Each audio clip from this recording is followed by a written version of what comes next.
Baik, terima kasih. Assalamualaikum warahmatullahi wabarakatuh.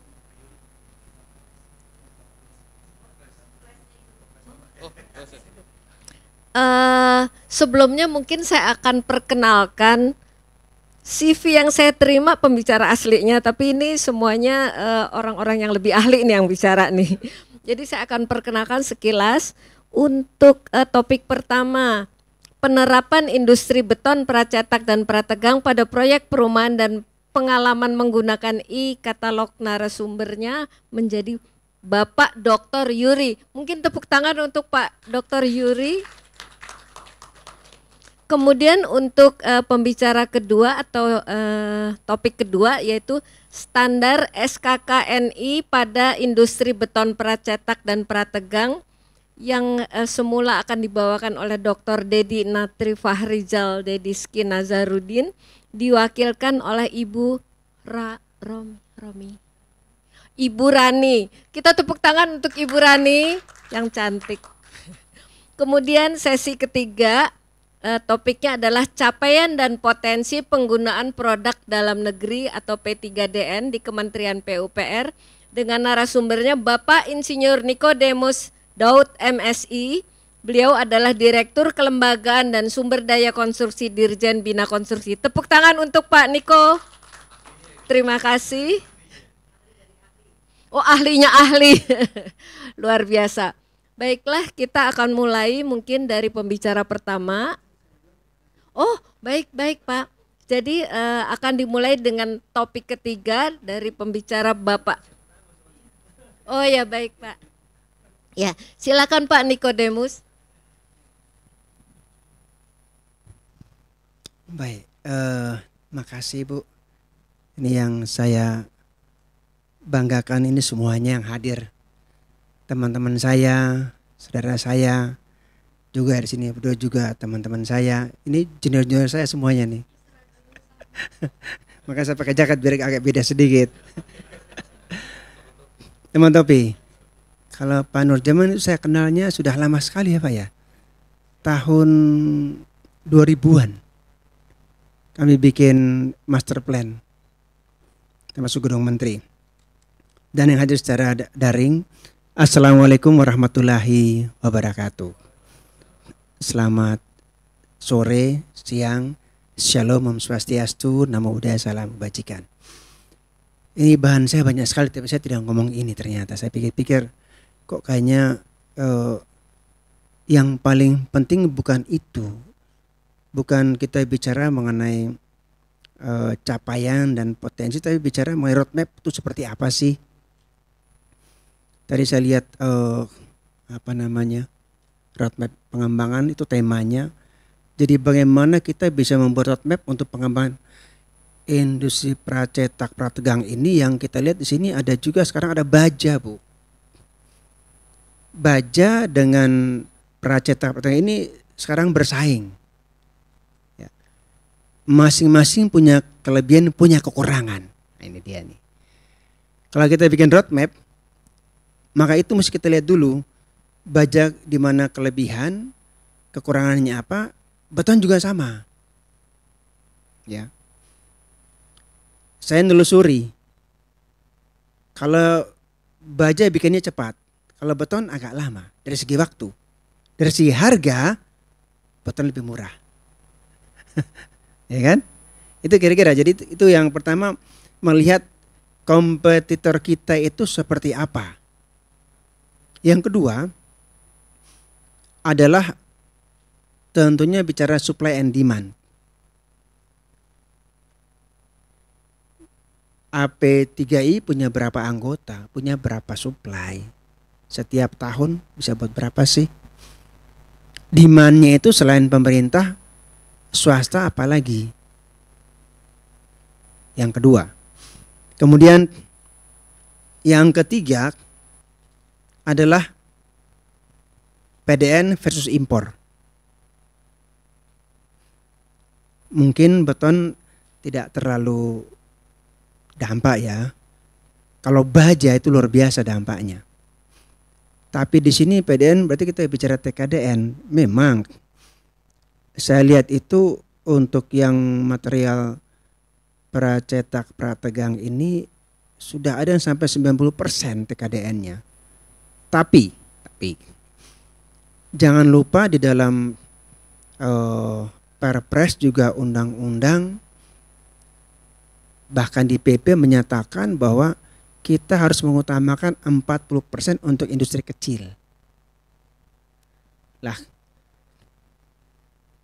AP3I ini sebagai satu asosiasi, bagaimana pembinaan itu supaya dapat dikatakan menyokong, mendukung program pemerintah.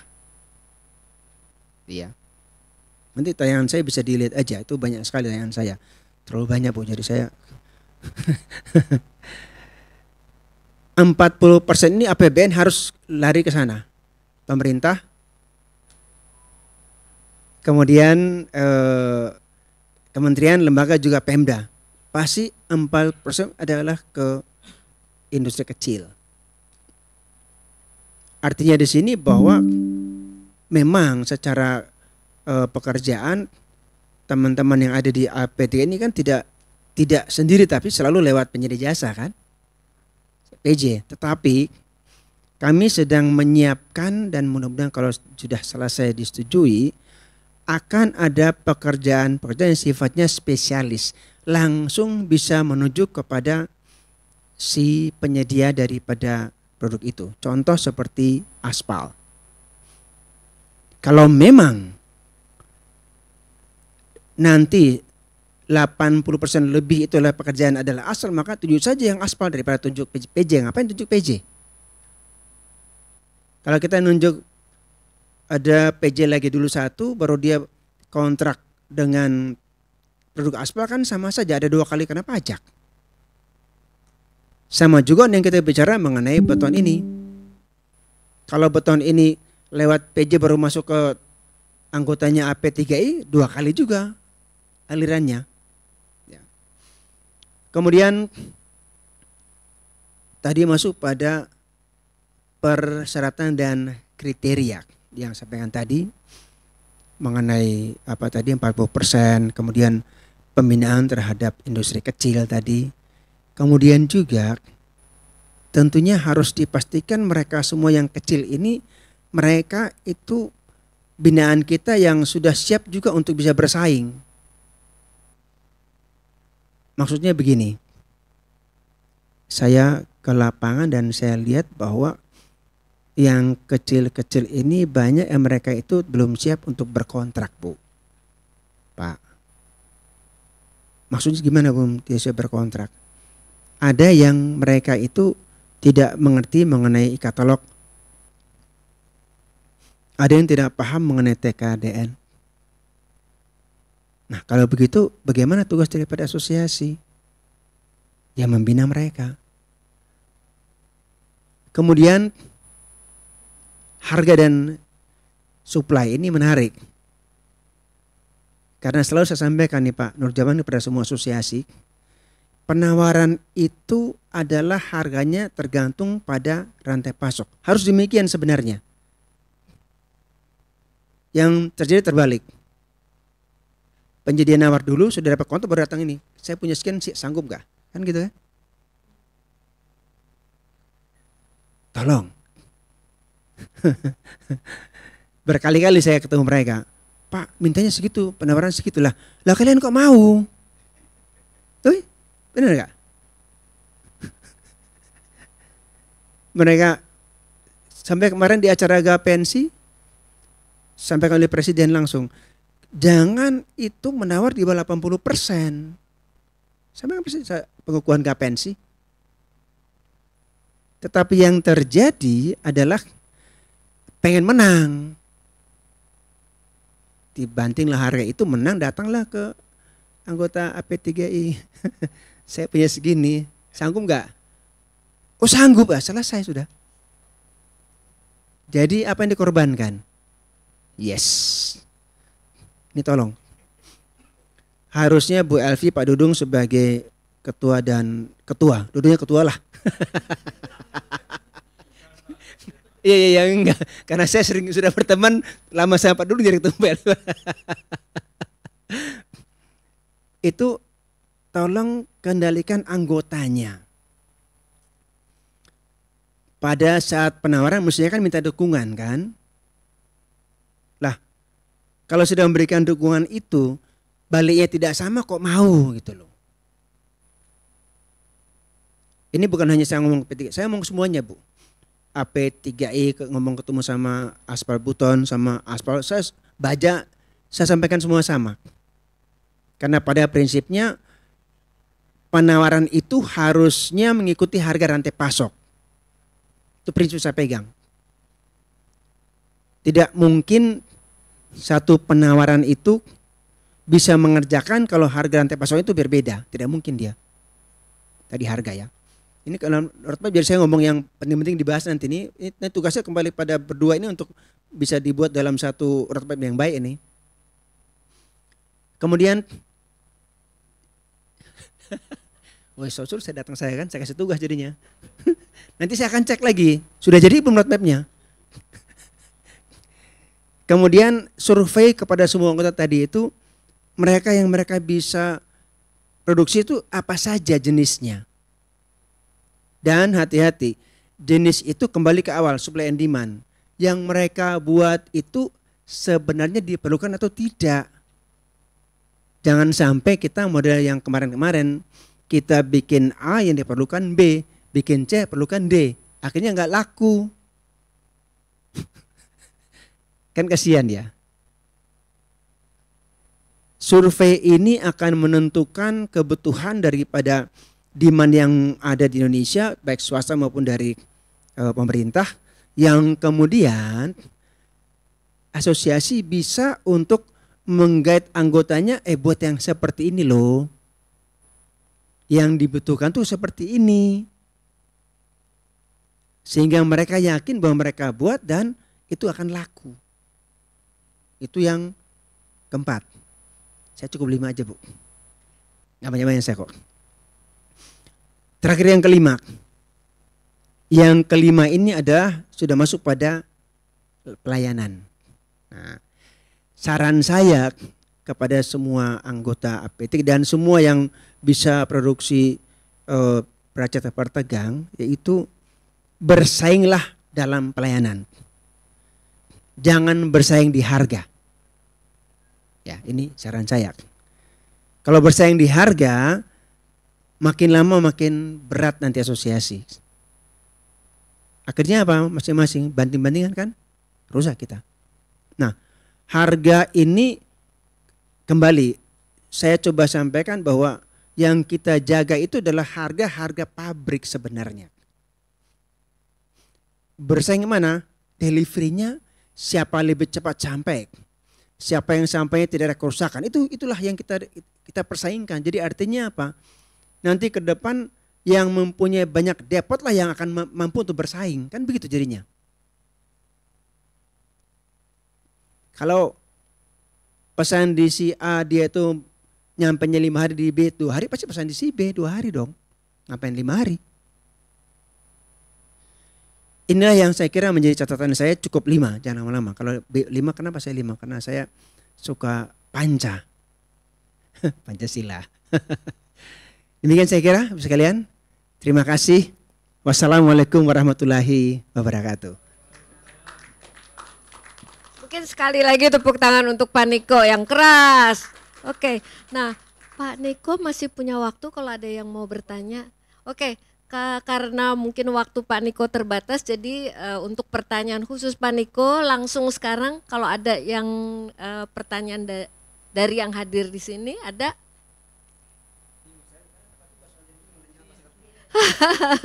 Ada yang, oh silakan ada. Silakan Pak Dudung. Silakan Pak Dudung.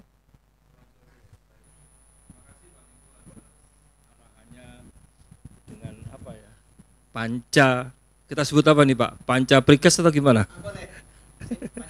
Ya, ini menjadi catatan sendiri buat saya. Yang kita ingin sampaikan sebetulnya pertama, hari ini kita sudah berhasil membuat SNI Pak. Ya, harapannya dengan SNI tadi setiap anggota kami akan mempunyai patokan yang sama, baik mutu, volume, ukuran, tidak ada lagi yang termasuk spek, Pak. Dan kita haram, Pak, hukumnya untuk mengurangi mutu. Di samping itu kami sudah membuat juga SKKNI ya, dengan Bu Rani, orang-orangnya kita betul-betul support.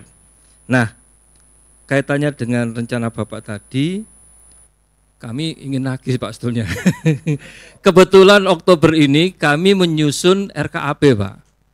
Semua perusahaan precast kita membuat rencana tahun 2025 untuk satu, menyiapkan resources yang dibutuhkan di tahun 2025. Kami sudah dapat informasi dari Pak Hari tentang rumah modul atau rumah volumetrik.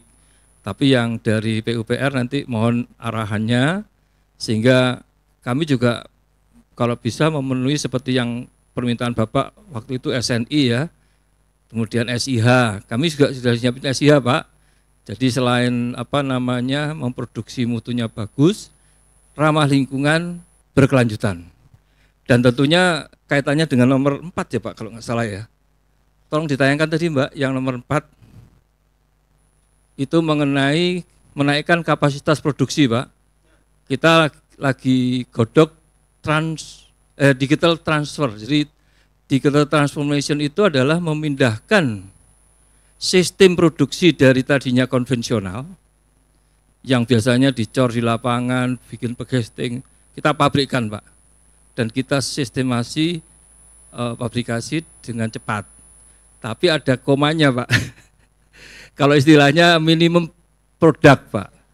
Nah, sering kendala memang depo kami itu juga terbatas sehingga seperti di Jogja Bawen yang Bapak pernah ke sana, itu kami kesulitan dengan stok yang terbatas. Jadi kami harus sewa lapangan itu ada lebih dari 5, Pak. Lapangan sepak bola, Pak, karena stoknya udah nggak bisa. Untuk memenuhi schedule Solo Jogja harus diselesaikan tahun ini ya, dan Jogja Bawen baru mulai. Nah itu salah satu yang kami rasakan.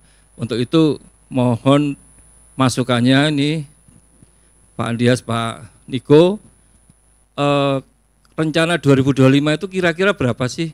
Jangan rupiah Pak, kalau bisa tonase boleh, atau jumlah lebih bagus lagi.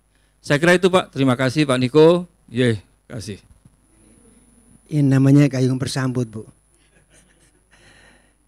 Pak Dudung, jadi yang pertama, ini nanti bisa lihat sendiri ada data, tapi kalau kami bisa menghitung, kami punya ada metode, sudah ada cara menghitung, tapi anggaran yang ada sekarang ini, bayangan kami masih anggaran awal yang masih belum bisa kita pakai sebagai rencana sebenarnya. Kenapa? Karena kita sama-sama tahu kan ini kan masuk kabinet baru Pak.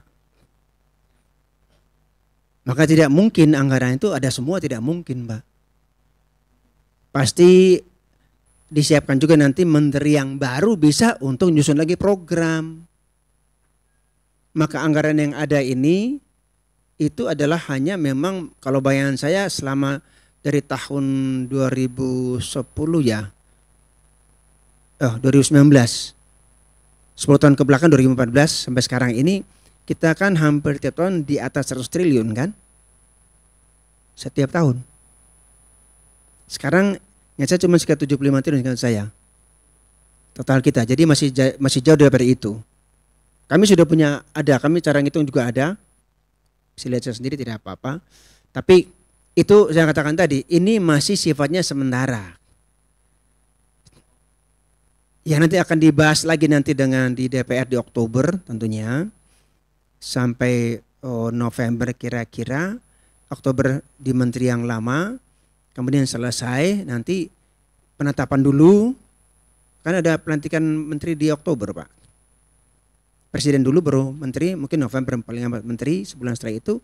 Setelah itu baru masuk kita nyusun yang baru, seperti yang benar sebenarnya seperti apa sih? Ya. Nah, mungkin sebagai salah satu ancar-ancar saja, bahwasanya itu kalau kita bicara mengenai angka-angka ini, kami sebenarnya berharap itu nanti dari si pasti, ya. Kami punya namanya satu aplikasi yang sudah dilaunching oleh Pak Menteri untuk menghitung AHSP, analisis responden pekerjaan. Dengan si pasti ini akan kelihatan berapa kuantitas setiap material yang akan kita gunakan di lapangan. Material ya kita bicara, saya tidak bicara karena di si pasti ada kuantitas, ada harga, kan gitu kan. Nah, kalau semua sudah pakai si pasti, nah maka kami langsung bisa dapatkan seluruh kuantitas secara langsung, Pak. Itulah tugas kami, menyiapkan demand untuk PUPR saja dulu. Walaupun kemarin karena si pasti itu dibuat dan di-guide oleh KPK, langsung itu sama Pak Pahala, Deputi Pencegahannya. Kalau ini sudah jalan bagus, kemungkinan besar juga akan ditularkan kepada Pemda-Pemda. Ya. Nah kalau itu yang terjadi maka secara otomatis untuk seluruh kuantitas, bukan volume ya. Saya kalau ngomong volume itu nggak enak karena volume kan panjang kalau dia lebar. Ya kan, jadi saya bilang kuantitas. Iya, bukan volume. Kalau volume kan nanti panjang kali jadi kuantitas. Itu yang sedang Pak Andes kerjakan sehingga nanti mudah-mudahan di bulan Oktober November itu kalau semua sudah menggunakan si pasti langsung kami dapatkan datanya. Dan kalau sudah bicara mengenai data itu, asosiasi bisa kami sampaikan. Berapa butuhnya untuk semen, itu ada semua. Berapa butuh untuk aspal, ada semua setelah menggunakan si pasti. Demikian Pak Dudung. Ya, mungkin nanti materinya bisa di-share, nanti bagi yang berminat mungkin bisa minta ke panitia, saya kira gitu. Nah, mungkin karena keterbatasan waktu, apakah masih ada yang mau ditanyakan sebelum kita lanjut ke pembicara 2 dan 3? Dari Zoom? Bisa dibacakan dari Zoom? Oh, enggak ada. Oke, nanti kalau ada pertanyaan masih bisa dilanjutkan ke panitia. Baik, kita lanjutkan, kita dengarkan pembicara selanjutnya yaitu Bapak Dr. Yuri dengan topik penerapan industri beton pracetak dan prategang pada proyek perumahan dan pengalaman menggunakan e-katalog. Silakan. Baik, terima kasih atas waktunya. Selamat sore Bapak Ibu semuanya. Assalamualaikum warahmatullahi wabarakatuh. Ya tentu saja saya akan salam hormat Pak Direktur, Pak Dedi, dan Ibu Fadilah, Pak Hari Nujaman, Pak Dudung, Bu Rani, dan Bapak Ibu semuanya. Mungkin izin apakah bisa dibantu tayangannya? Ya, baik, mungkin Bapak Ibu tentu saja tadinya Bapak Dirjen mau hadir langsung untuk menyampaikan di forum ini. Kebetulan beliau masih ada agenda. Tadi rapat dengan Perumnas, jadi beliau menugaskan kami tidak mengurangi rasa hormat. Mudah-mudahan tidak mengurangi substansi yang akan kami sampaikan. Baik, mungkin sambil menunggu bahan tayangan.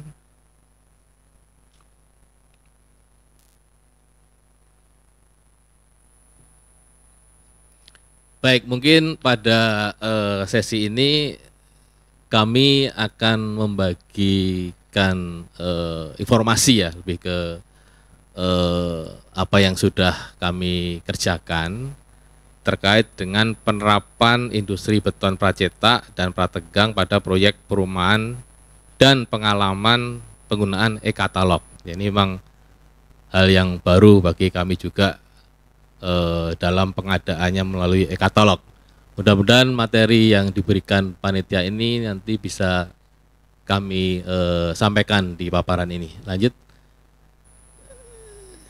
Ya, ini seyogyanya beliau yang akan menyampaikan, namun beliau tadi berhalangan ada agenda yang belum selesai, jadi beliau menugaskan kami.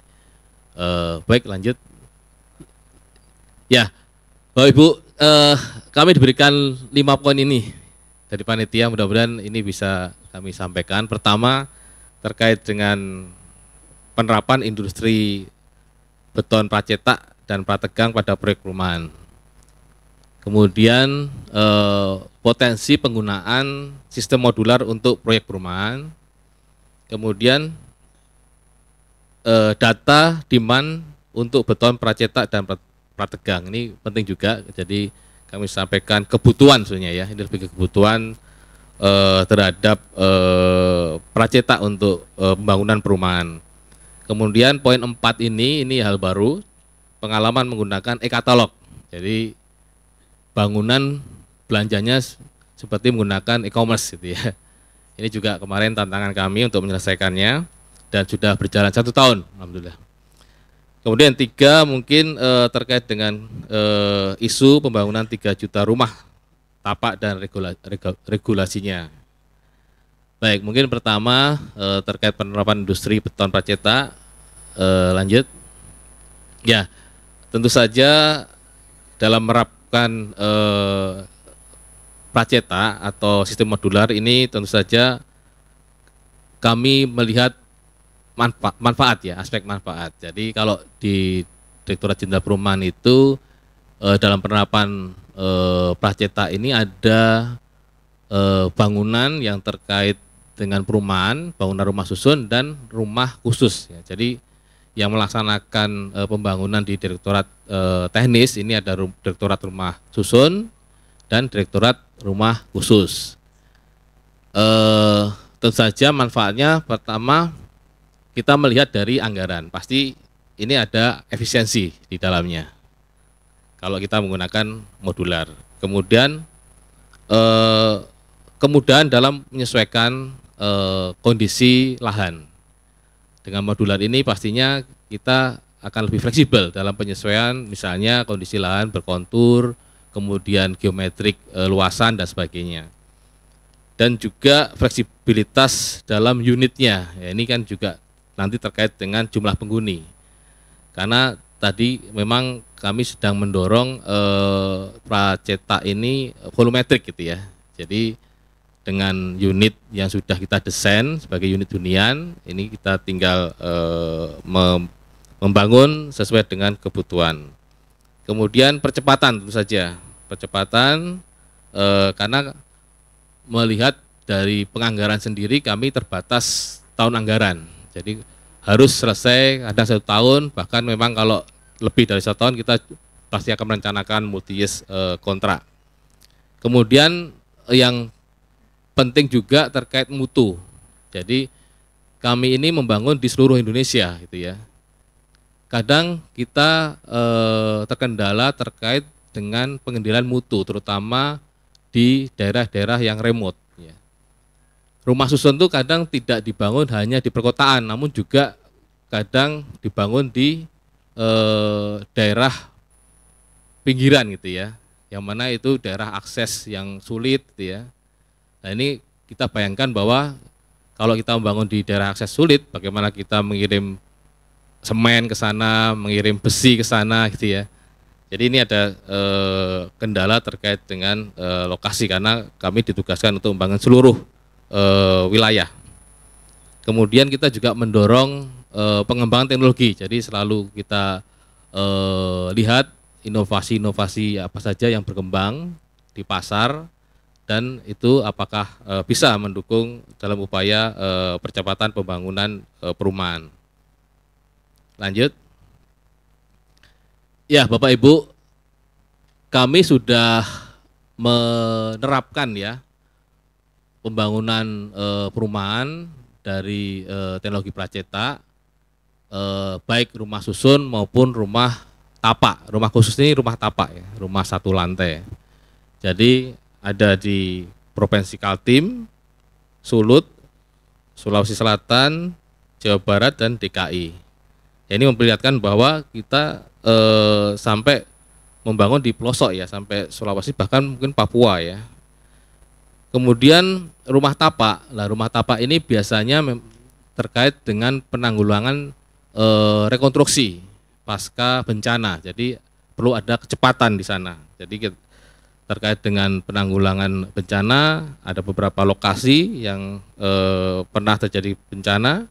Kita bangun rumah tapak untuk korban bencana, ada di Aceh, Sumut, Sumbar, Lampung, Jabar, Jateng, Jogja, NTB, Sulteng, Sultra, NTT, Sulsel. Jadi lokasi-lokasi ini memang pernah terjadi bencana. Jadi kami membangun rumah tapak untuk penanggulangan bencana menggunakan sistem pracetak.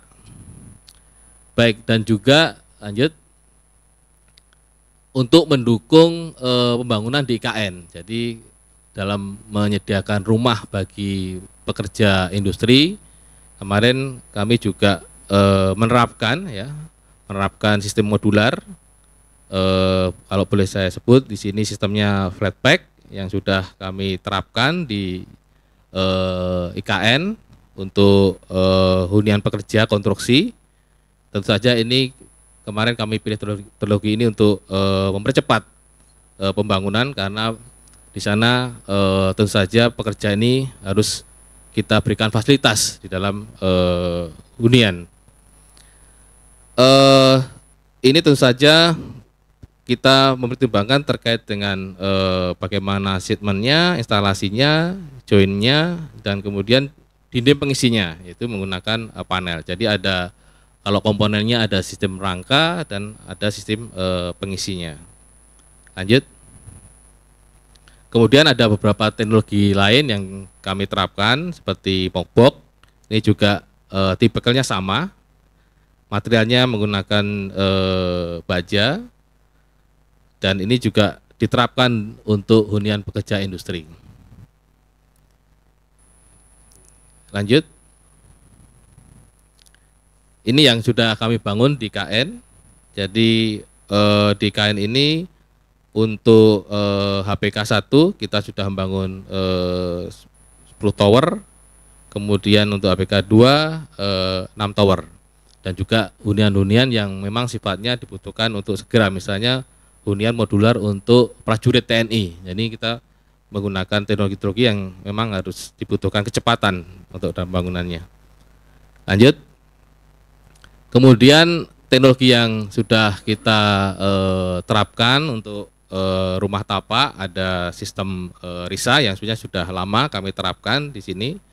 Ini sebenarnya juga sistem rangka yang mana juga terikat oleh modular 3x3, dan ini digunakan untuk rumah tapak untuk penanggulangan rekonstruksi bencana. Lanjut. Jadi untuk yang RISA ini ada beberapa lokasi yang sudah terbangun di sana. Ada Sumatera Barat terkait dengan penanggulangan bencana, kemudian ada pembangunan untuk rumah nelayan, kemudian untuk relokasi terdampak bencana di Sulawesi Tengah. Oke, lanjut. Ini mungkin memperkenalkan teknologinya. Jadi teknologi pracetak tentu saja harus melewati uji gitu ya, atau clearance teknologi, yang mana kami sendiri di Ditjen Perumahan itu sebagai user sebenarnya.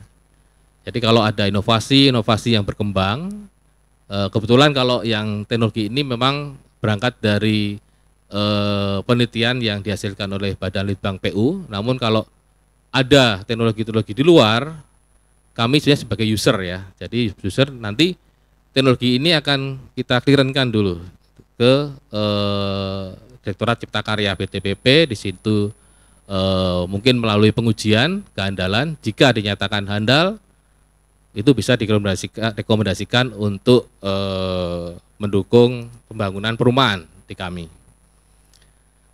ini yang teknologi Ruspin, selain tadi RISA untuk satu lantai, Ruspin juga kami terapkan. Ini sudah banyak yang kami bangun, ratusan unit secara bertahap di Cianjur, Provinsi Jawa Barat. Jadi mungkin sekitar 200 untuk tahap pertama, 151 unit tahap kedua, dan 190 unit tahap ketiga. Ini untuk bencana gempa bumi. Lanjut. Baik, mungkin ini terkait dengan potensi penggunaan modular untuk proyek perumahan. Ya, lanjut. Sebenarnya kami mempunyai terkait dengan penyediaan perumahan, kami mempunyai desain ya. Desain ini berbasis prototipe. Jadi ini memang menjadi potensi juga. Karena kami pendekatannya adalah pendekatan yang generik gitu ya. Generik prototipe yang memang desainnya itu fix gitu ya. Namun masih bisa fleksibel jika diterapkan dibangun di beberapa lokasi seluruh Indonesia. Memang konsep desainnya seperti itu, konsep prototipenya seperti itu. Jadi kami sudah mempunyai, kalau rumah susun, kami sudah menyiapkan sekitar 25 prototipe, baik untuk rusun yang kecil, beberapa tipe, dan rusun yang menengah dan rusun yang tingkat tinggi. Jadi kalau misalnya nanti diterapkan untuk teknologinya menggunakan fabrikasi atau pracetak, ini pastinya akan lebih mudah gitu ya, karena sifatnya adalah generik. Tinggal kita nanti bikin satu kesatuan terkecilnya apa? Apakah unit gitu ya? Unit hunian tipe 18, tipe 36, tipe 4, 5, bahkan mungkin sarana prasarananya seperti kamar mandi dan sebagainya juga bisa divolumetrikan gitu ya. Kemudian kami juga sudah menyiapkan estalase. Jadi kalau seperti mall gitu ya. Jadi kami sudah membuka estalase yang mana di dalam estalase itu sudah kami taruh beberapa produk ya. Rumah susun. Ya nanti penyedia ini bisa menaruh produknya di estalase. Tinggal nanti kami beli di lokasi mana yang membutuhkan gitu ya. Ya seperti kita belanja di mall, di situ ada produk rumah susun misalnya, tinggal nanti kita pilih sesuai dengan kebutuhan. Kemudian juga kami juga mendorong untuk produk dalam negeri ya. Jadi nanti kita juga di dalam e-katalog ini ada peningkatan TKDN yang persyaratan minimal yang harus dipenuhi gitu ya. Kemudian tentu saja pembangunan secara nasional. Jadi ini sebenarnya potensi juga gitu ya.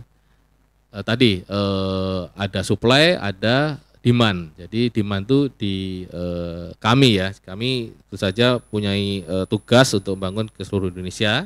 Mungkin nanti saya sampaikan data potensi ya ke depan kira-kira berapa banyak sih rumah susun yang harus dibangun per tahunnya gitu ya. Kemudian rumah tapak dan sebagainya. Dan juga ada satu direktorat ya rumah swadaya ini perbaikan rumah gitu ya. Nah, mungkin juga menjadi potensi juga. Perbaikan rumah ini rumah yang tidak layak menjadi layak. Layak ini tentu saja prioritasnya adalah layak terhadap keandalan struktur. Berarti di sini bicaranya struktur dan struktur itu bisa menggunakan struktur-struktur yang sifatnya pracetak gitu ya. Dan ada keswadayaan dari penghuninya sendiri. Jadi bisa menggunakan material-material lokal gitu ya. Atau mungkin rumah lamanya bisa digunakan kembali gitu ya. Namun secara struktur menggunakan struktur pracetak yang sudah tahan terhadap keandalan strukturnya. Lanjut. Baik, tentu saja ini beberapa keunggulan ya sistem modular yang kami pahami dan mungkin kami harapkan gitu ya. Jadi pertama kami mudah dalam mobilisasi material gitu ya.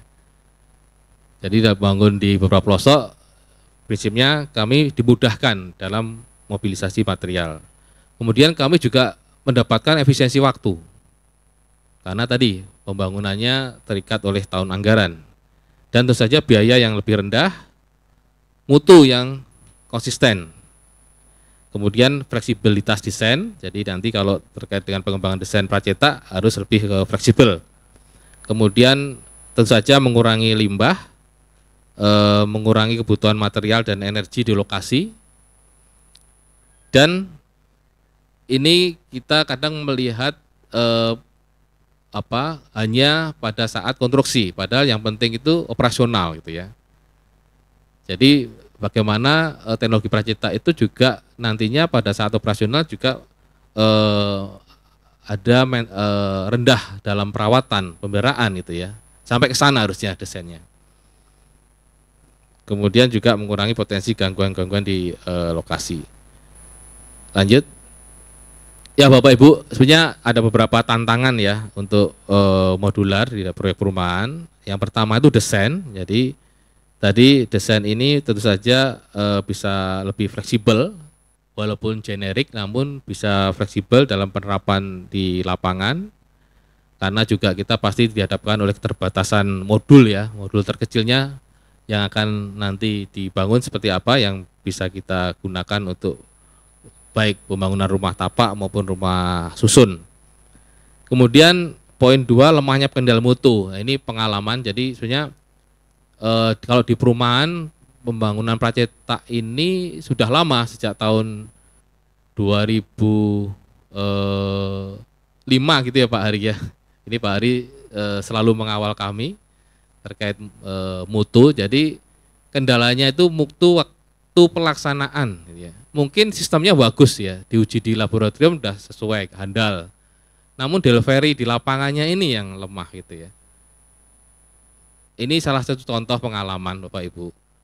Kami membangun 2 rusun yang berdampingan, berhadapan lagi, satu lokasi. Satu menggunakan sistem konvensional, satu menggunakan pracetak. Tahun 2007 kalau salah. Yang konvensional setelah selesai langsung dihuni, yang pracetak sampai sekarang belum dihuni. Alhamdulillah. Kenapa? Ya ini ya tadi kembali ke pelaksanaan. Jadi terkait dengan mutu ini tidak hanya pada komponennya, tapi pada saat instalasinya ya. Kemudian sumber daya manusia ya, ini terkait juga pembekalan ya, terkait dengan SDM baik di produksinya maupun di waktu pelaksanaan di lapangan. Bagaimana caranya merakit atau menginstal komponen-komponen pracetak yang benar itu ya. Kemudian ya ini rantai pasok ya, rantai pasok yang mungkin harus bisa kita ciptakan. Ya tentu saja rantai pasok ini ada keseimbangan antara supply dan demand ya. Makanya kalau kita berbicara desain generik, mudah-mudahan kita bisa menumbuhkan rantai pasok gitu ya. Karena continue gitu ya. Continue supply-nya gitu. Demand-nya continue. Kemudian lanjut, dan kami juga menerapkan beberapa teknologi, dan kami juga terbuka terhadap teknologi yang berkembang di lapangan atau di masyarakat atau di akademisi gitu ya, baik untuk pengembangan rumah pracetak, tapak maupun rumah susun. Salah satunya adalah pracetak untuk teknologi Brikon. Ini juga salah satu inovasi yang bisa diterapkan untuk rumah tapak. Ini komponen ya, belum volumetrik tapi komponen untuk strukturnya. Lanjut. Ya ini contoh penerapannya yang mungkin bisa menjadi potensi pengembangan ke depan untuk rumah tapak. Lanjut. Baik, mungkin ini poin 3 terkait demand data ya. Lanjut. Jadi Bapak Ibu di tahun 2023 untuk rumah susun ini kurang lebih kami membangun 139 tower. Namun kita mungkin tidak hanya membayangkan tower itu tinggi ya. Namun ini ada yang di kami ini ada tower yang tingkat rendah, ada tingkat menengah, dan tingkat tinggi. Jadi 139 yang tersebar di seluruh provinsi dan hampir merata di semua pulau ya. Kemudian juga membangun rumah khusus di beberapa provinsi yang biasanya digunakan untuk penanggulangan bencana. Lanjut. Dan di tahun 2004 ya kami membangun 171 tower. Jadi mungkin sekitar 150-an sampai 200-an ya untuk setiap tahunnya kami membangun tower. Dengan tadi tipe yang berbasis prototipe gitu ya. Atau kalau kami sebut desain tipe bangunan itu keseragaman secara generik berdasarkan fungsinya. Gitu. Kemudian rumah khusus juga kami membangun beberapa wilayah untuk 2024. Baik, kemudian poin 4, mungkin agak terlalu lama makan waktu. Ya, baik, ini nanti kami percepat. Jadi Bapak Ibu yang ini pengalaman kami. Jadi tentu saja e-katalog ini kami butuhkan supaya kami bisa mempercepat pengadaan sebenarnya. Bayangkan untuk rusun kecil atau 3 lantai, 4 lantai yang biasanya dibangun 3 bulan ya, atau 4 bulan, tapi pengadaannya 3 bulan itu. Jadi kami mendorong dengan katalog ini pengalaman yang sudah kami jalankan 1 tahun ini pengadaan hanya kurang lebih 2 minggu, bahkan seminggu pun sudah bisa klik gitu ya. Dengan harga yang kompetitif, karena penyedianya banyak di sana yang menaruh produknya di etalase gitu ya. Dan juga tentu saja kami akan mendapatkan efisiensi terkait dengan karena harga yang kami dapat tuh harga yang terbaik gitu ya. Tidak selalu termurah, tapi terbaik. Terbaik itu pasti ada pertimbangan di dalamnya terkait dengan teknis, spesifikasi yang ditawarkan dan sebagainya. Jadi kami lebih leluasa memilih penyedia ini sampai sedetail-detailnya gitu ya. Lanjut. Baik, ini mungkin dasar hukum dan mungkin next sampai ke lanjut. Ya, ini mungkin informasi bahwa kami sebenarnya dari total target ya di kementerian sekitar 18,7 T ya. Kami sudah membelanjakan kurang lebih sekitar 518 miliar atau setengah T. Ya, ini masih kecil dibanding sebenarnya kalau Unor Bina Marga karena nilainya juga bangunan itu tidak terlalu sebesar Unor lain, namun kita semangatnya sudah akan ke depan ini menjadi sistem pengadaan yang kita pilih untuk ke depan. Jadi lanjut, kami sudah menyiapkan beberapa tipe yang nanti akan kita tayangkan gitu ya dalam sistem katalog. Dan juga tidak hanya bangunan, e-katalog ini kami menyediakan untuk meblernya. Jadi lengkap ya. Selain bangunan, isi meblernya juga diadakan melalui sistem e-katalog. Lanjut. Mungkin skip aja terus. Ya, terus nah, Bapak Ibu, ini mungkin nanti akan banyak produk-produk ya. Jadi memang ini kita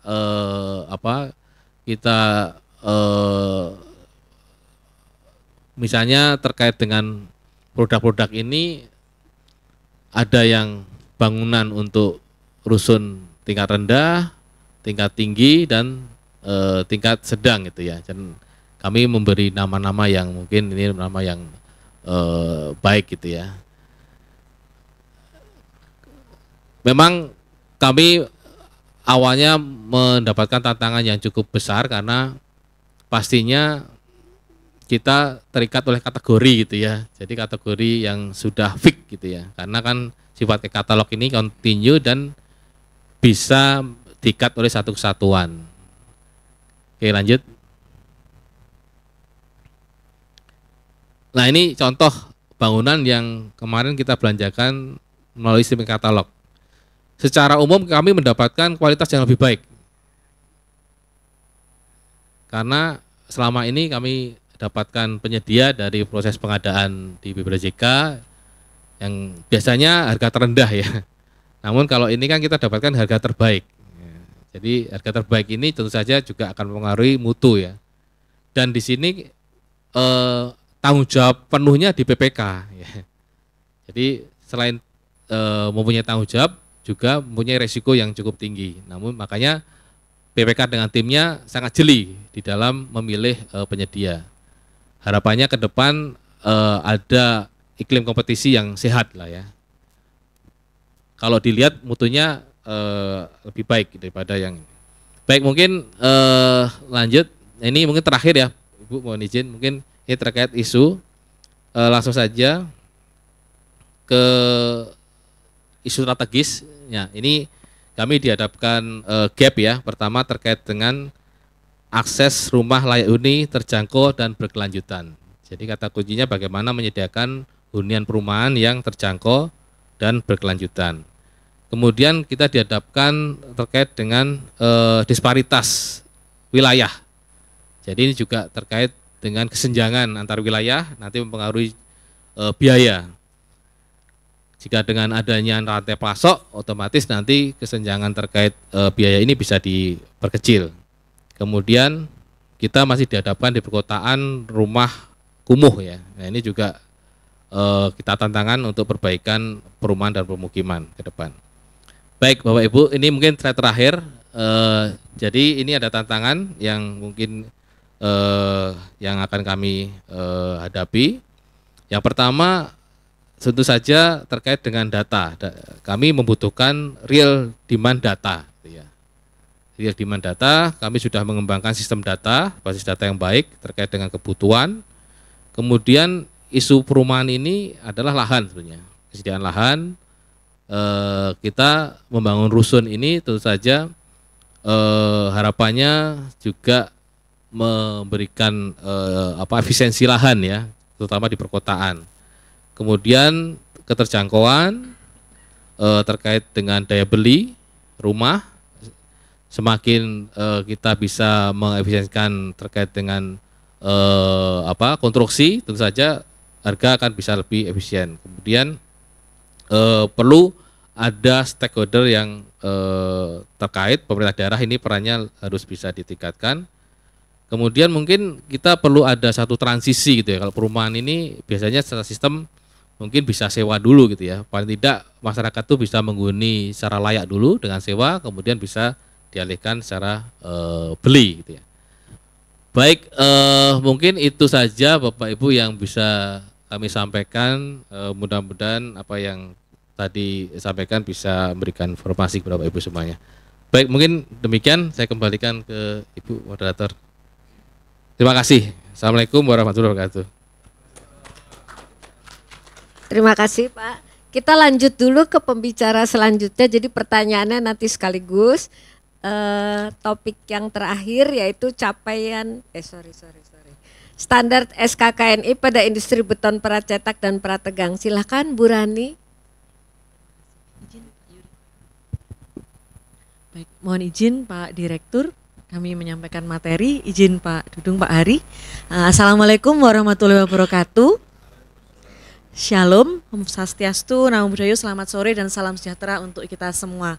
Baik Bapak Ibu sekalian, sebelumnya mohon izin Pak Direktur kami menyampaikan materi terkait pengembangan SKKNI khususnya pada industri beton pracetak dan prategang. Baik Bapak Ibu sekalian, menyambung tadi yang disampaikan oleh Pak Yuri, ya izin Pak Yuri. Tadi Pak Yuri telah menyampaikan tantangannya banyak macam Bapak Ibu. Tadi ada yang transisi dengan rumah sewa, kemudian stakeholder. Kemudian bagaimana kita harus memenuhi kebutuhan untuk penyediaan rumah, Pak Yuri ya, dengan memanfaatkan teknologi dengan modular seperti itu. Baik, selanjutnya mungkin lanjut di slide berikutnya. Next. lagi Bapak Ibu lagi ya. Baik, tadi sudah disampaikan tantangan ke depannya terkait penyediaan perumahan. Ini sebenarnya sudah disediakan teknologinya dulu dikembangkan oleh Badlitbang ya Pak Yuri ya, dan sekarang saat ini juga diterapkan oleh Direktorat Jenderal Perumahan, sudah diimplementasikan di IKN. Nah artinya Bapak Ibu tantangan-tantangan tersebut terjawab melalui metodologinya yang perlu ada inovasi, perlu adanya improvisasi untuk metodologi dengan penggunaan teknologi. Nah ini singkat saja mungkin ya dari saya, penggunaan teknologi ini Bapak Ibu sekalian tentunya tidak pernah terlepas dari yang namanya sumber daya manusia. Tadi sudah disampaikan dengan adanya rusun modular ini, otomatis mutunya lebih seragam. Ya, penggunaan rusun modular ini otomatis implementasinya lebih cepat untuk diterapkan. Bisa dilanjutkan di slide berikutnya ya. Slide ketiga, mohon maaf, slide ketiga. Agak lama ya. Ya, di slide ketiga. Nah, kita saat ini telah mengenal industri pracetak prategang. Kalau dulu kita mengenalnya adanya dinding tembok beton seperti itu, kemudian UDIT yang saat ini banyak digunakan. Dari Pak Yuri tadi telah memperkenalkan modular, Bapak Ibu sekalian. Nah, otomatis dalam pelaksanaan modular ini ada tahapan-tahapan proses, dari proses fabrikasi pada proses pembuatannya, dan juga tadi disampaikan ini yang perlu hati-hati ketika tahap pemasangannya. Sudah banyak dibahas oleh Pak Yuri tadi terkait mutunya seperti apa. Nah, di sini kami meng-highlight Bapak Ibu yang ada di warna kuning ini, diperlukan standar produk terkait beton pracetak. Otomatis ini terkait ISO-nya. Bagaimana ini harus comply terhadap ISO, terhadap standar mutu produk. Kemudian yang kedua diperlukan standar kompetensi sebagai acuan kompetensi TKK dan juga diperlukan tenaga kerja konstruksi. Kalau tadi kita lebih banyak membahas bagaimana agar produk ini sesuai dengan mutunya, kita saat ini pada sesi ini membahas selain pada tepat mutu, kita juga harus memperhatikan bagaimana produk ini dibuat. Selain produknya sesuai dengan standarnya, yang membuat juga harus sesuai dengan standarnya. Jadi ibaratnya Bapak Ibu mohon izin, kalau kami menganalogikan, kalau kita masak Bapak Ibu ya, ini resepnya ini harus sesuai, ini masaknya harus sesuai dengan resepnya, sesuai dengan produknya, standar produknya, yang membuat juga harus sesuai dengan kompetensinya. Nah, kemudian, kita lanjutkan lagi slide berikutnya terkait aturan penyusunan standar kompetensi. Saat ini Bapak Ibu kita memiliki acuan kompetensi ya, ada 3 acuan kompetensi. Selanjutnya, mohon izin, ada 3 acuan kompetensi Bapak Ibu, yakni standar kompetensi kerja nasional Indonesia, standar kompetensi kerja khusus, dan standar kompetensi internasional. Nah, yang berlaku saat ini adalah standar kompetensi kerja nasional Indonesia, ini berlaku seluruh Indonesia. Tidak hanya pada organisasi tertentu saja, tidak hanya berlaku pada instansi tertentu saja. Berbeda halnya dengan standar kompetensi kerja khusus, Bapak Ibu. Biasanya ini berlaku pada unit internal itu saja, sehingga pemberlakuannya terbatas, keberterimaannya pun terbatas. Sebagai contoh, kami di PUPR ada yang namanya standar kompetensi kerja khusus untuk uji layak fungsi jalan. Seperti itu. Kemudian ada auditor keselamatan jalan. Ini berlakunya untuk ASN di sekitar PUPR. Namun kami mendorong untuk penyedia jasa konstruksi, kemudian juga untuk konsultan, kontraktor, seperti itu kita mendorong pada SKKNI, sehingga bagaimana kompetensi tenaga kerja konstruksi ini bisa comply dengan SKKNI. Kita lanjutkan berikutnya. Nah, kita masuk pada aturan penyusunan standar kompetensi kerja. Dalam penyusunan aturan standar kompetensi kerja ini Bapak Ibu, kami mengacu pada aturan yang telah ditetapkan oleh Kemenaker melalui Permenaker nomor 2 tahun 2016 tentang sistem standarisasi, dan juga Permenaker nomor 3 tahun 2016 tentang bagaimana tata cara menetapkan, bagaimana proses penyusunan ini dilakukan. Ini sudah ada tata aturannya sesuai dengan Permenaker 3 2016. Baik, mohon dilanjut. Nah, Bapak Ibu sekalian, ini kami akan sedikit memberikan informasi bagaimana SKKNI ini disusun ya. Kami menjembatani Bapak Ibu sekalian, kami memfasilitasi bagaimana dari keinginan si penyedia jasa agar produknya ini tidak hanya tepat mutu, tepat waktu, tepat biaya, tepat manfaat, tetapi juga orang-orang yang mengerjakan ini, baik dari tahapan fabrikasi sampai pada tahapan pemasangan. Bahkan tadi sempat disinggung oleh Pak Yuri terkait tahapan operation and maintenance-nya. Bagaimana agar modular ini didesain agar low maintenance, biaya pemeliharaannya pun juga rendah. Nah, inilah yang diperlukan untuk mendesain modular ini, memerlukan tenaga ahli yang kompeten juga. Baik Bapak Ibu, mulai dari prinsipnya untuk menyusun SKKNI ini adalah relevan, valid terhadap acuan, acceptable atau diterima oleh seluruh masyarakat jasa konstruksi, kemudian fleksibel dan dapat disetarakan dengan standar kompetensi lain. Kemudian kami highlight lagi terkait inisiasi.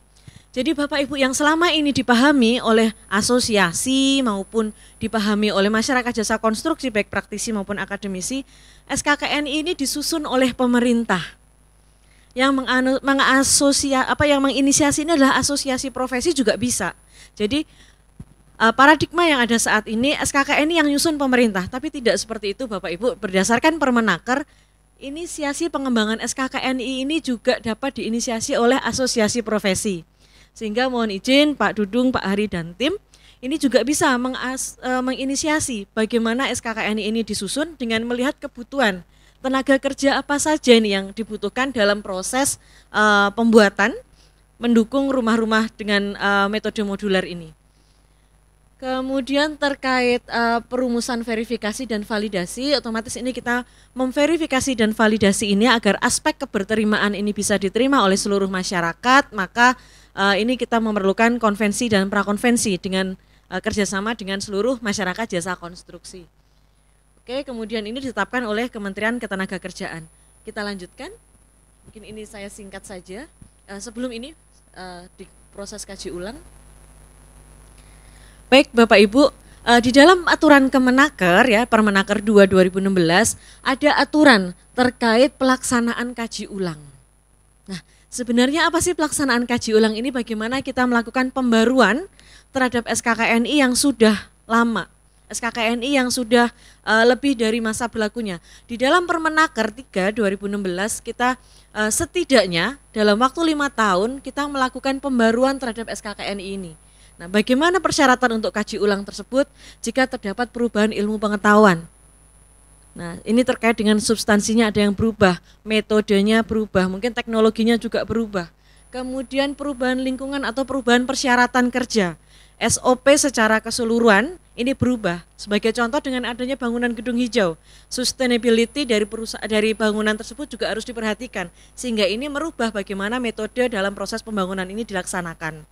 Kemudian kami contohkan lagi adanya regulasi atau kesepakatan antara lembaga lain dan juga masa berlaku SKKN yang sudah lebih dari 5 tahun atau terjadi perubahan lebih dari 70% substansi terkait SKKN tersebut. Sehingga dari hasil kaji ulang ini diperlukan adanya pembaruan SKKNI. Nah, pembaruan standar untuk kompetensi. Otomatis Bapak Ibu, ketika metode berubah, yang melakukan juga berubah. Bagaimana caranya seperti itu ya. Ketika metodologi pelaksanaan konstruksi ini berkembang, harus diikuti oleh pengembangan kompetensi dari tenaga kerja konstruksi tersebut. Nah, di sini terkait tahapan penyusunan SKKNI, kita juga memiliki tahapan yang cukup panjang, Bapak Ibu, mulai dari penetapan tim perumus, kemudian di pemetaan kompetensi, kemudian penyusunan draft, lalu verifikasi internal oleh tim direktorat kompetensi, kemudian dilaksanakan prakonvensi terkait verifikasi dan validasi dari draft yang telah disusun, kemudian kita sampaikan untuk verifikasi eksternal dengan Kementerian Ketenagakerjaan. Mungkin ini dilanjutkan pada tahapan ke-7. Nah, setelah dilakukan verifikasi eksternal, ini kita lakukan konvensi kembali. Konvensi ini lebih kepada penyepakatan. Apakah standar ini diterima oleh seluruh elemen, oleh seluruh praktisi, akademisi, asosiasi, bahkan sampai pada lembaga sertifikasi profesi sebagai user dari SKKNI ini. Kami lanjutkan Bapak Ibu, kemudian ditetapkan juga dengan level KKNI. Nah, ini yang menjadi sebuah terobosan sebenarnya bagi kami dari Direktorat Kompetensi, kita menyusun SKKNI sekaligus KKNI-nya. Biasanya Bapak Ibu mungkin di KL lain ya, kita nyusun SKKNI terlebih dulu, baru kemudian KKNI-nya ditetapkannya tahun depan atau disusun tahun depan. Namun di kami di PUPR menyusun SKKNI ini disertai dengan penyusunan KKNI. Kita langsung paketkan jabatan kerjanya, jenjangnya jenjang berapa, kemudian juga kita paketkan juga unit kompetensinya seperti itu, sehingga ketika SKKNI ditetapkan kita sudah siap. User ini sudah siap pakai untuk jabatan kerja maupun standar kompetensi yang ada. Kemudian setelah penetapan level KKNI kita juga setelah itu memohonkan kepada Kemenaker untuk melakukan penetapan. Nah, Bapak Ibu, kenapa kami melaksanakan KKNI sebelum pada penetapan? Pada proses verifikasi KKNI, ini akan ditambahkan unit kompetensi jika unit kompetensi untuk jenjang tersebut belum memenuhi. Seperti itu, sehingga inline antara SKKNI yang disusun dengan bobot jabatan kerja yang akan ditargetkan. Kami lanjutkan setelah itu. Next. Nah, ini terkait stakeholder penyusunan SKKNI. Kami lanjutkan untuk penyusunan standar dan kompetensi di sektor konstruksi. Dilanjutkan, Mas, untuk penggunaan SKKNI, Bapak Ibu, ini kami mengambil dari Permenaker, kami sesuaikan dengan di lingkungan PUPR. Ini digunakan untuk lembaga pendidikan atau vokasi sebagai acuan pengembangan kurikulum. Kemudian lembaga pelatihan ini fungsinya adalah untuk mengembangkan lembaga pendidikan dan pelatihan ketika mengembangkan untuk kurikulum maupun modul-modul di lembaga pelatihan tersebut. Jadi seandainya nih baik AP3I maupun IAPI ya akan menyusun atau membuat lembaga pelatihan, Ibu ini bisa menggunakan SKKN ini sebagai acuan. Dan juga lembaga sertifikasi profesi sebagai acuan untuk menyusun skema sertifikasi. Kita lanjutkan, ini terkait jabatan kerja di sektor konstruksi, ini di state dalam SK33 2023. Nah, di SK33 2023 ini terdapat beberapa jabatan kerja, total ada 301 jabatan kerja, dan SKKNI menjadi acuan dalam penentuan jabatan kerja, mulai dari nomenklatur jabatan kerja, sehingga bagaimana judul SKKNI ini ketika SKKNI adalah SKKNI okupasi menjadi judul jabatan kerja, Bapak Ibu. Nah, ini menjadi sebuah nama untuk jabatan kerja. Kemudian SKKNI ini juga menjadi acuan untuk penentuan jenjang. Acuan untuk penentuan jenjang kualifikasi. Baik, kita lanjutkan. Di sini ada 301 jabatan kerja, tapi ada beberapa standar kompetensi yang belum terpenuhi. Nah, namun saat ini sedang dalam proses dikerjasamakan dengan beberapa asosiasi, dan juga kami tahun ini juga menyusun dan memenuhi standar kompetensi dari beberapa jabatan kerja yang belum terdapat acuan kompetensinya. Kita lanjutkan dalam slide berikutnya. Ini adalah capaian kami dalam menyusun SKKNI dari tahun 2020 sampai dengan 2023. Nah, Bapak Ibu, kalau kita lihat dari tahun 2020 sampai dengan tahun 2021, ini jumlah penyusunan 14, jumlah jabatan kerja 14. Ini kita menyusun dengan metode MOS, Model Occupation Standard, atau kita kenalnya adalah SKKNI berdasarkan jabatan kerja. Jadi artinya satu SKKNI ini untuk satu jabatan kerja. Alangkah effortnya sangat luar biasa ya Bapak Ibu, kalau kita ada 301 jabatan kerja otomatis harus ada 300 SKKNI. Nah, sehingga di tahun 2022 kami mulai menyusun SKKNI dengan metode RMCS atau metode regional model competition standard. Di dalam model RMCS ini atau model bidang, satu SKKNI bisa digunakan untuk berbagai macam jabatan kerja, mulai dari ahli sampai dengan level operator. Jadi di dalam SKKNI bidang ini kita mengidentifikasi Bapak Ibu, mulai dari bagaimana ini dilakukan perencanaan, bagaimana tahap perancangannya, bagaimana tahap pelaksanaannya, kemudian pengawasannya hingga tahap operation and maintenance-nya. Ini kita bilang SKKNI sapu jagat. Ya, jadi satu SKKNI ya, satu SKKNI untuk berbagai macam jabatan kerja. Ini kita mulai lakukan di tahun 2022 sehingga cukup efektif. Saat itu menyusun 7 SKKNI bidang dan dapat mengampu 27 jabatan kerja. Seperti itu. Dan ini juga dilakukan di 2023. Ini juga kita menyusun 2 SKKNI untuk 6 jabatan kerja. Ini kita juga kerjasamakan dengan asosiasi Bapak Ibu. Jadi tidak hanya pemerintah saja yang menginisiasi untuk penyusunan SKKNI, tetapi kami juga menggandeng asosiasi profesi. Di tahun 2023 kami kerjasama terkait menyusun SKKNI desain interior dan juga menyusun SKKNI untuk pemenuhan standar kompetensi untuk tukang penutup atap. Ini yang kita lakukan di tahun 2024. PR tahun ini cukup banyak Bapak Ibu bagi kami ya, karena kami harus memenuhi standar kompetensi untuk bidang terowongan. Bidang terowongan ini ada 2 Japker, ya, ini di level ahli dua-duanya. Nah ini kita kerjasamakan dengan Dirjen Bina Marga dan Dirjen SDA karena untuk mengampu terowongan pada jalan dan terowongan pada bendungan.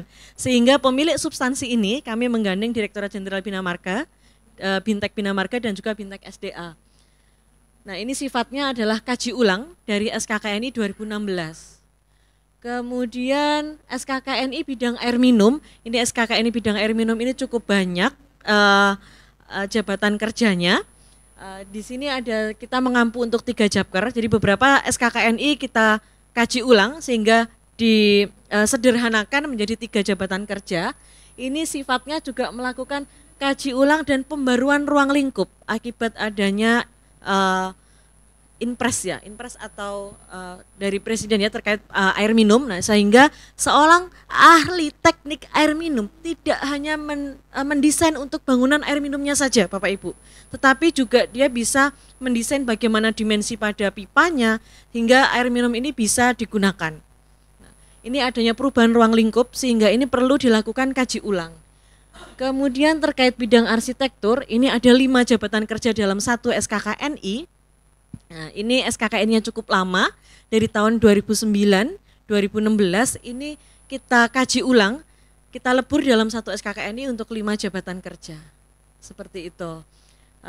Dan juga untuk SKKNI yang kerjasama dengan asosiasi IALI ini adanya kebutuhan jabatan kerja baru dalam pekerjaan lanskap, yakni manajer lanskap. Kemudian jabatan kerja asesor badan usaha, ini telah kami sampaikan ke Kemenaker dalam tahap penetapan dan juga kerjasama dengan Bina Marga untuk SKK khusus, ini di internal PUPR untuk auditor keselamatan jalan. Kemudian dilanjutkan lagi, mohon izin.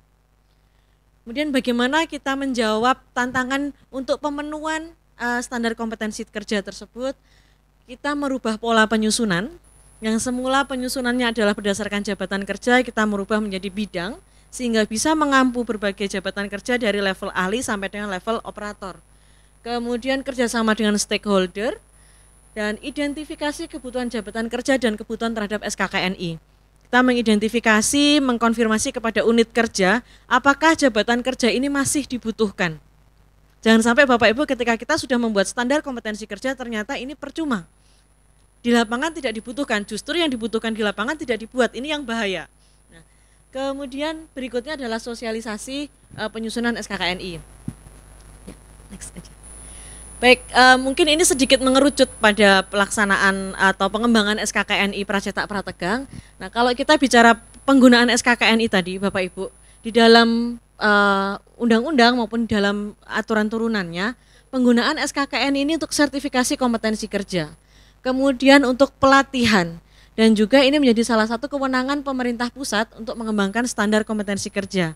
Kita lihat Bapak Ibu untuk bidang Pracetak Prategang, mohon izin bisa dilanjutkan.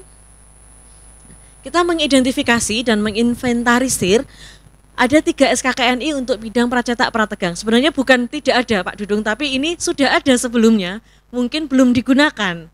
Nah, kita lihat untuk klasifikasi sipil. Ini subklannya gedung, jabatan kerjanya adalah ahli muda perencana beton pracetak untuk struktur bangunan gedung. Levelnya 7, sayangnya SKKNI-nya 2013. Artinya sudah more than 10 tahun ya ya 11 tahun yang lalu ini ditetapkan. Kemudian pemasang perancah dan acuan cetakan beton. Ini di tahun 2015 ditetapkannya, dan mandor tukang pasang beton precast ini langsung menjurus pada precast ini ditetapkannya di tahun 2009. Ini justru lebih lebih out of date lagi gitu ya Bapak Ibu. Nah, selanjutnya. Nah, ini kalau tadi Pak Niko memberikan tugas ya pada Pak Dudung dan tim gitu ya. Ini kami juga memberikan masukan kepada Pak Dudung dan tim ya Pak Hari. Nah, SKKNI tadi merupakan SKKNI yang cukup lama Bapak Ibu. Otomatis perlu dikaji lagi bagaimana, apakah metode-metode yang terdapat dalam SKKNI masih relevan. Apakah disiplin ilmunya masih digunakan sampai saat ini. Mengingat 2009, 2013, 2015 ini kan sudah cukup lama. Kalau kita bicara teknologi ini kan moving forward ya Pak, otomatis kan ini kita harus melihatnya dalam jangka waktu ke depan. Nah ini monggo Bapak Ibu dari asosiasi silahkan ditelaah kembali apakah SKKNI 2013, 2015 dan 2009 ini masih relevan. Sehingga ini kita bisa melakukan kaji ulang untuk 3 SKKNI. Dan kemudian ada satu hal lagi Bapak Ibu mohon izin, apakah dibutuhkan jabatan kerja baru dalam sektor pracetak prategang ini, dalam bidang pracetak prategang ini? Kira-kira apakah perlu installer modular atau mungkin mandor fabrikasi seperti itu? Nah, silakan diidentifikasi terkait kebutuhan, karena bagaimanapun pelaku dalam industri pracetak prategang ini adalah Bapak Ibu sekalian. Nah ini mohon ini dapat diidentifikasi juga, kami mohon bantuan Bapak Ibu. Kalau tadi Pak Niko ngasih PR ya, Pak Hari ya. Nah kami mohon bantuan Bapak Ibu sekalian untuk mencoba melakukan telaah dan juga melakukan identifikasi kembali. Apakah sebenarnya dengan jabatan kerja yang ada dan standar kompetensi yang ada ini masih comply dengan kondisi saat ini. Jangan sampai ketika kita sudah memerlukan, oh ternyata kayaknya saya butuh pelaksana fabrikasi precast deh, ternyata nggak ada standarnya. Akhirnya kita tidak bisa mengontrol mutunya, tidak bisa mengontrol prosesnya ketika precast fabrikasi pada precast tersebut sampai pada tahap pemasangannya. Dan yang terlebih lagi dalam tahap desainnya, karena tadi kan targetnya dari sektor perumahan sebagai user ini adalah low maintenance, seperti itu.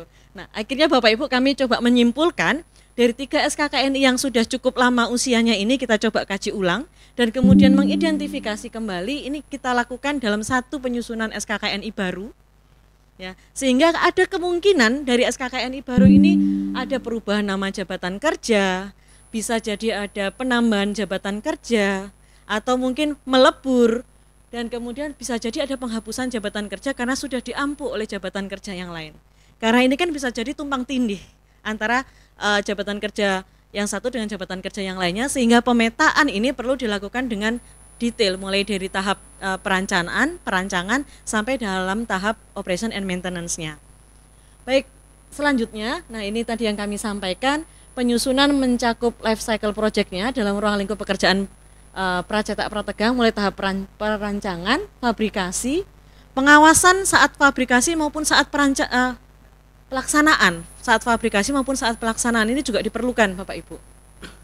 Kemudian mengidentifikasi secara runut adanya kemungkinan jabatan kerja yang berpotensi muncul dari adanya pekerjaan ini. Kemudian juga tahapan pekerjaan yang tergambar dalam peta kompetensi tidak dilakukan secara parsial, sehingga bisa jadi unit kompetensi ini bisa digunakan secara bersamaan. Selanjutnya, nah kurang lebih seperti ini Bapak Ibu kami menggambarkan usulan ini bidang SKKNI bidang pracetak prategang, kemudian penetapan SKKNI dalam pemaketan unit kompetensinya nanti kita akan paketkan dalam KKNI, jabatan kerjanya apa, kemudian kualifikasinya apa, jenjangnya berapa, kemudian pemaketan unit kompetensi ini bisa menjadi KKNI, sehingga ketika SKKNI ditetapkan, KKNI-nya pun juga sudah jadi. Artinya Bapak Ibu sudah bisa mulai melakukan pelatihan, pencetakan tenaga kerja konstruksi maupun mengimprove kompetensi dari tenaga kerja konstruksi yang ada saat ini. Juga bisa digunakan untuk sertifikasi. Baik, mungkin demikian Bapak Ibu sekalian yang kami sampaikan, izin Pak Dir, demikian yang kami sampaikan Bapak Ibu sekalian, apabila ada kurang lebihnya kami mohon maaf yang sebesar-besarnya. Ya, terima kasih Ibu kami sampaikan. Terima kasih sekali lagi. Mungkin secara garis besar tadi kita lihat dari 3 pembicara itu semuanya saling isi mengisi ya. Kalau tadi Pak Niko sudah bicara tentang kualitas, tentang demand dan tentang bagaimana menyeragamkan harga dan juga kaitannya dengan kuantitas gitu. Kemudian Pak Yuri, Pak Dr. Yuri juga bicara tentang demand, juga bicara tentang sampai ke bagaimana supaya lebih efektif sampai ke e-katalog yang masih perlu banyak perbaikan.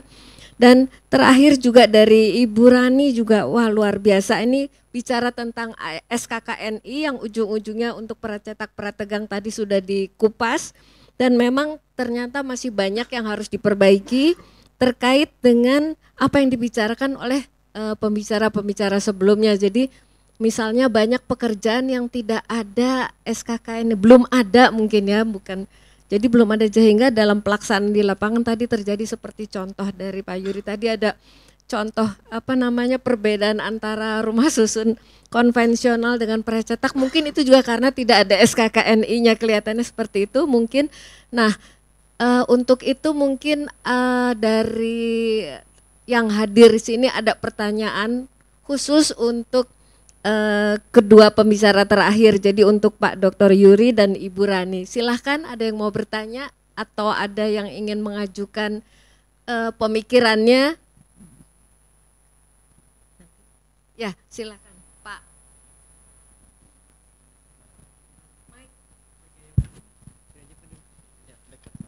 Mungkin sebutkan namanya Pak. Kemudian pertanyaannya ditujukan kepada siapa? Makasih Bu. Saya Hasril dari PT Tanatek. Pertama untuk Pak Yuri, saya ada 2, nanti ke Bu Rani juga ya Bu ya. Mohon izin Bu.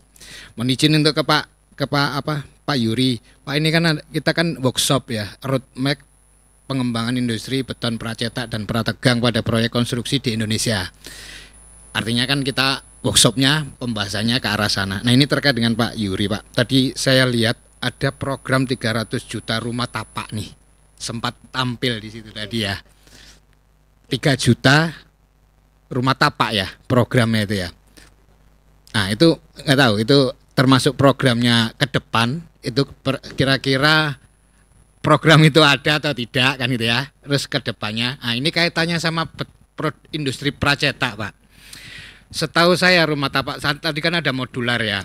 Modular itu ada yang tapak harus khusus, yang tapak dulu Pak mungkin. Setahu saya untuk pracetak yang tapak itu sepengalaman dan sejalannya pernah saya ikutin adalah Risa Pak. Produk Risa itu kan pracetak itu ya. Nah, itu atau satu lagi tadi Ruspin ya, tapi saya tidak pernah ngalamin untuk Ruspinnya. Tapi kalau Risa di NTB kemarin, terus di Palu itu kan masih pakai Risa ya. Gini, peruntukannya itu kan kecenderungannya terkait dengan kondisi khusus atau bencana lah ya kemarin-kemarin itu. Saya masih melihat Pak, realita saat ini saya melihat ada rumah-rumah subsidi 30-60 ya, tipe 30 itu kan memang rendah dan kualitasnya juga seperti apa adanya gitu ya, RSS mungkin ya. Ada nggak dengan roadmap itu terkait industri, produsen maupun tingkat ketentuan terkait dengan precast ya, khususnya teman-teman industri precast, ke arah support ke arah itu Pak. Jadi kalau saat ini saja di Rumpin ini saya pernah kemarin lihat itu ada rumah subsidi itu 30-60, artinya 30 meter persegi. Itu biayanya 45 juta. Kan 45 juta per unit ya.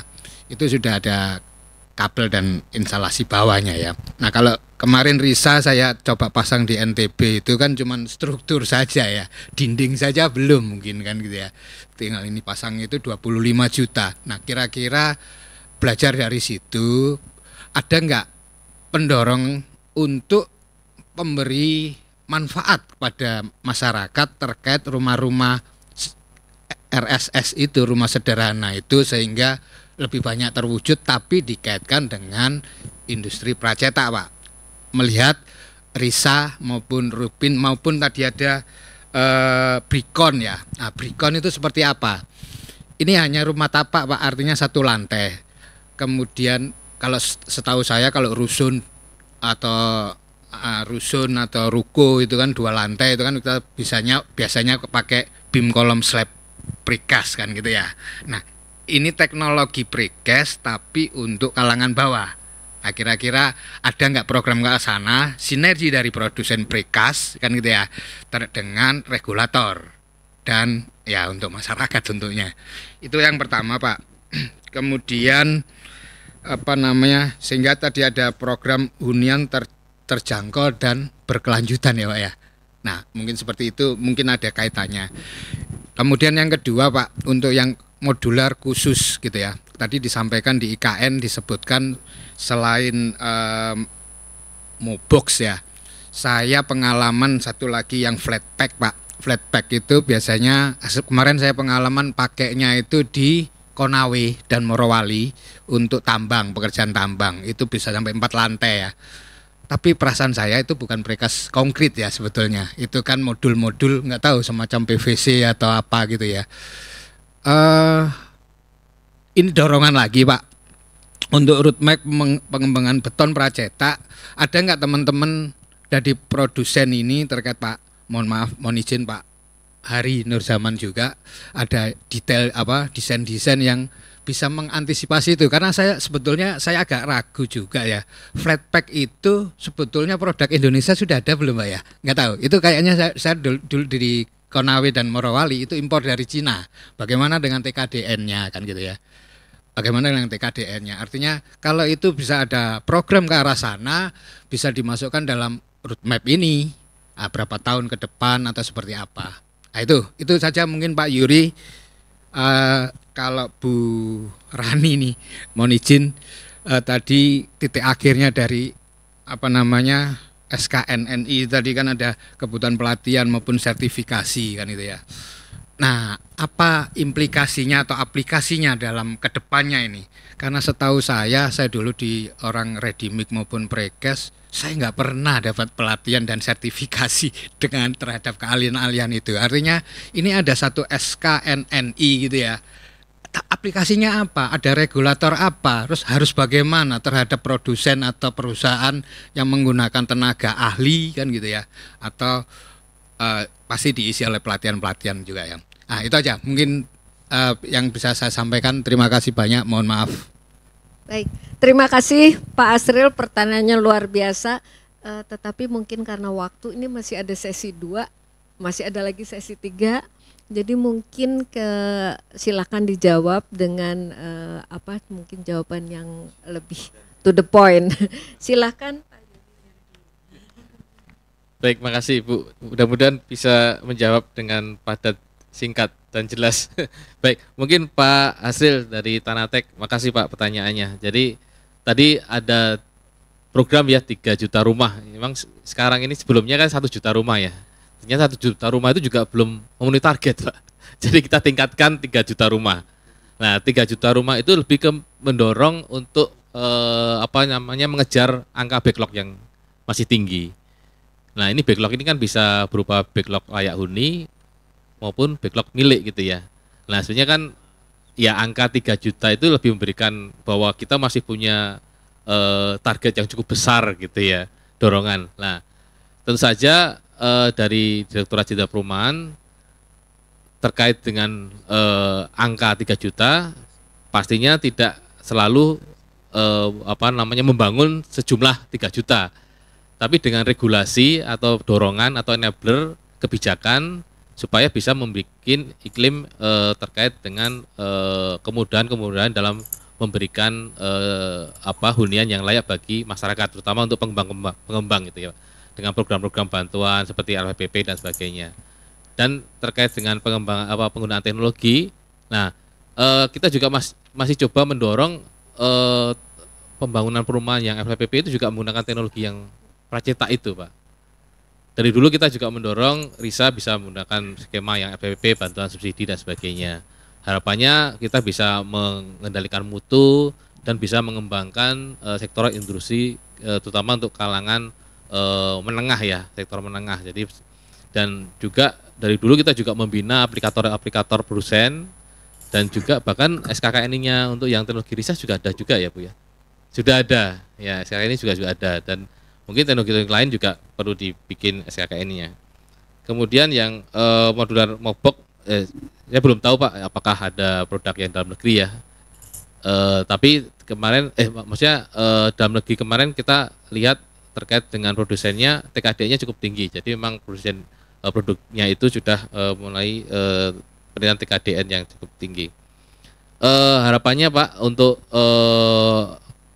produsen pracetak kita juga ada pembinaan Pak. Jadi dalam arti mereka jika memang nantinya bagian dari rantai pasok itu juga harus dibina dari awal. Misalnya terkait dengan sertifikasi, terkait dengan teknologi, terkait dengan bagaimana pemenuhan terhadap demand yang ada dan sebagainya.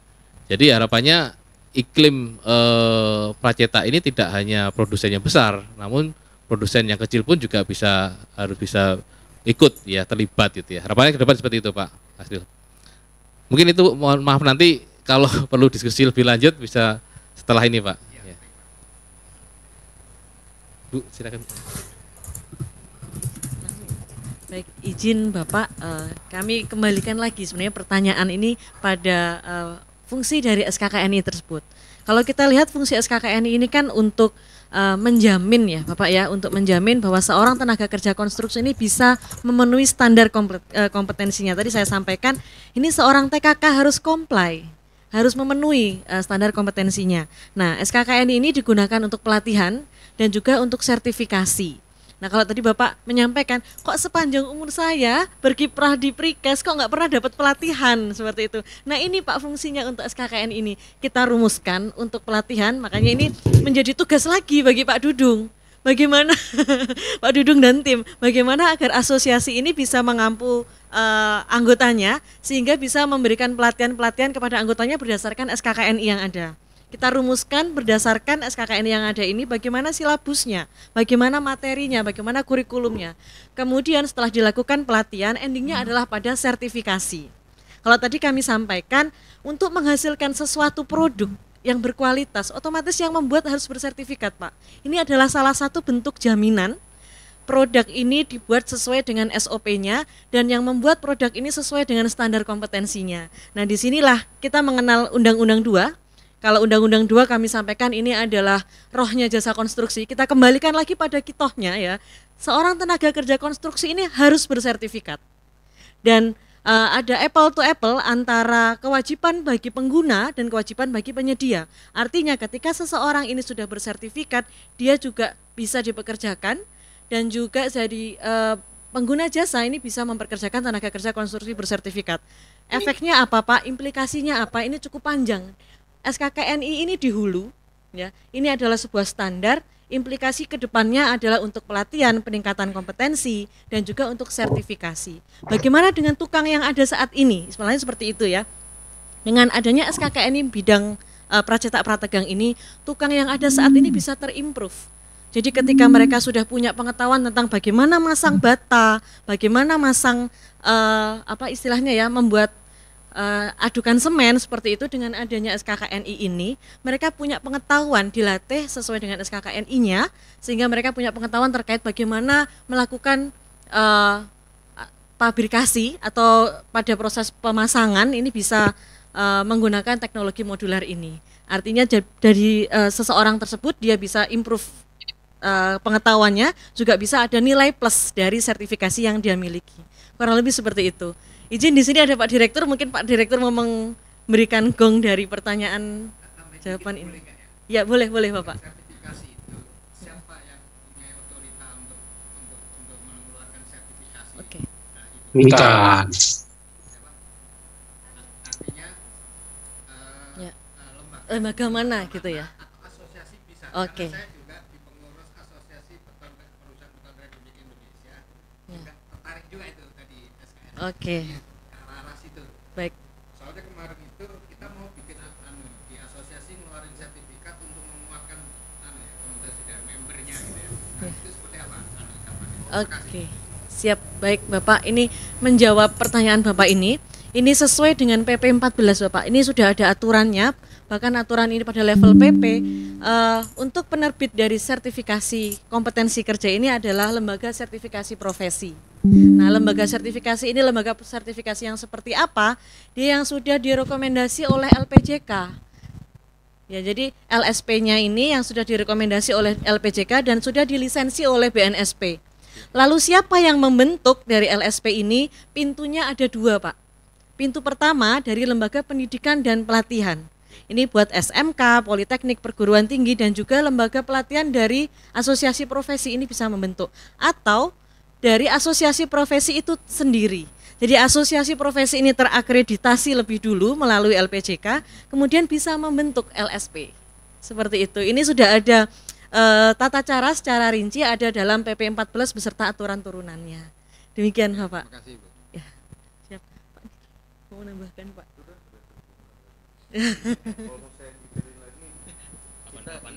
Sesi sendiri Pak. Ya. Ya. Izin Ibu.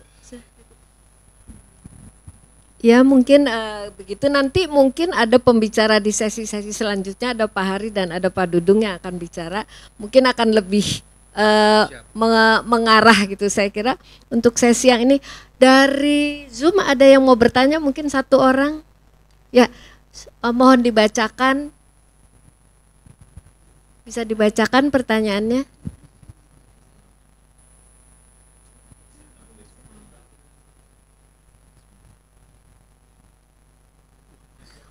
Dibacain aja deh. Mungkin gini, karena waktu yang terbatas ya, jadi tolong dibacakan aja lebih. Baik, kita pilih dari yang pertama ya. Ini ya. Di atas lagi. Yang paling atas dulu. Kita kasih waktu untuk yang pertama karena kita terbatas waktunya ya. Ya. Mungkin yang lain nanti bisa dijawab. Dari siapa ini Mas? Nggak kelihatan. Oh, Bapak Gambiro Suprapto. Baik, yang terhormat Bapak Ibu narasumber. Ngomong langsung aja. Saya bacakan ya. Salah satu kendala dalam pembangunan gedung pracetak adalah ketersediaan desain. Pembangunan gedung dimulai dengan perancangan yang umumnya menggunakan sistem konvensional. Untuk mengubahnya, maka dilakukan redesign dari konvensional ke sistem pracetak. Perubahan ini membutuhkan waktu untuk desain ulang dan perizinannya, serta implikasi dalam biaya pelaksanaan. Mengapa desain bangunan gedung tidak dirancang dengan sistem pracetak sejak dari awal? Desain bangunan pracetak tidak terbatas pada struktur, tapi juga mencakup arsitektur. Kita sudah memiliki SNI terkait dengan sistem pracetak, demikian juga dengan kesiapan industri pracetak. Begitu Bu. Terima kasih. Yang masukan ya. Ini kayaknya iya masukan, karena memang di proyek-proyek sering terjadi hal seperti ini. Jadi si ownernya tadinya taunya konvensional, tapi setelah ketemu konsultan dan sebagainya berubah jadi pracetak, harus didesain ulang. Ini pengalaman. Saya kira masukan mungkin untuk asosiasi baik IAPI maupun AP3I. Saya kira mungkin karena waktu ya, waktu Bu, yang terbatas, bagi penanya-penanya lain baik yang langsung maupun yang Zoom bisa nanti disampaikan di offline ya. Ya di belakangnya Bu. Baik, saya kira demikian. Kita tepuk tangan untuk pembicara-pembicara yang hebat sekali lagi. Terima kasih. Selamat sore. Ya. Ada dari sebelumnya panitia. ya, benar Bu.